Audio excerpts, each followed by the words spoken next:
One day, pasasalamatan mo na nakita mo ang video na to dahil hindi ka gumastos ng malaki at hindi nabunot ang ngipin mo.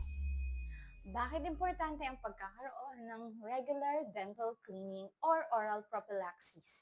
Ipapaalala ko lang po ulit in case na tamad ka mag-toothbrush at hindi ka nagpapadentista.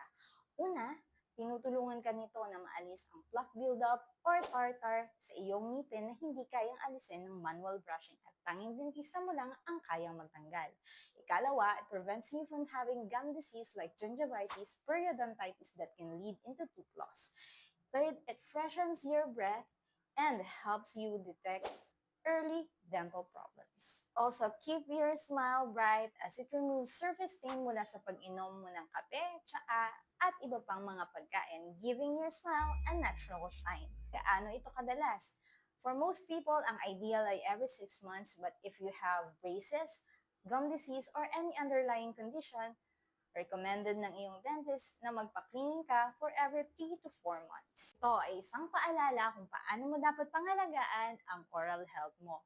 Start with oral prophylaxis because prevention is better than cure, ika nga.